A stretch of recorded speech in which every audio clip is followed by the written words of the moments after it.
On August 21st, 2017, the shadow of the moon will pass from the west coast to the east coast of the U.S.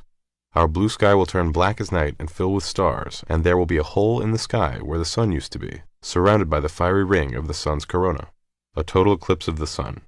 This will truly be a historic event. Accounts of solar eclipses date way back in the written record.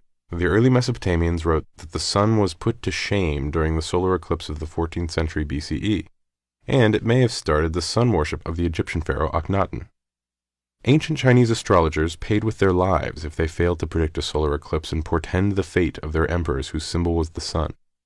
The earliest date of a specific event in human history, a battle between the armies of Lydia and Media, occurred on May 28, 535 BCE, when a solar eclipse caused the soldiers to lay down their arms and declare a truce. So, how does it happen? During a total solar eclipse, the moon moves between the Earth and the sun. When this happens, the disk of the moon appears to perfectly cover the disk of the sun, even though the sun is much larger than the moon. But how is this possible? The sun is 400 times bigger than the moon, but by sheer coincidence, the moon is 390 times closer to Earth. Size and distance cancel each other out so that the moon and sun appear to be almost exactly the same size. Every time the moon orbits the Earth, once every 27.3 days, it has to pass between the Earth and the sun, a stage called the new moon phase. And, every time it passes, the new moon has a chance to block out the sun.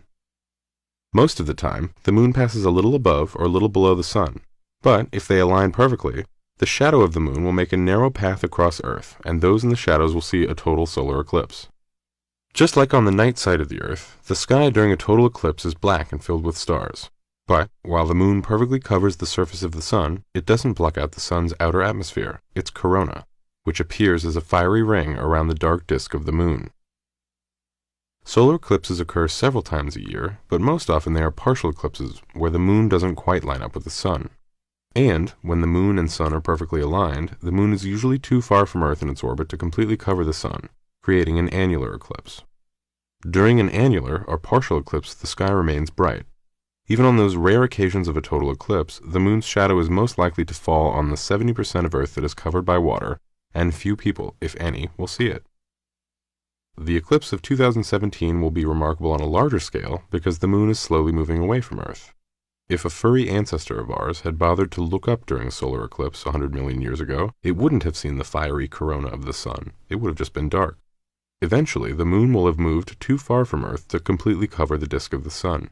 It is only during our little wink of Earth's history that the moon is at just the right distance to cause a total solar eclipse, yet not block the sun's corona. So, on August 21st, 2017, when the moon exactly lines up with the sun and the moon is close enough to the Earth, its shadow will cross the U.S., and, if you happen to be in its narrow path, you will witness one of the most awe-inspiring sights in the universe. But, as incredible as this event will be, total eclipses are one of the most dangerous as well. Only specially tinted filters, specifically designed to observe the sun, should be used.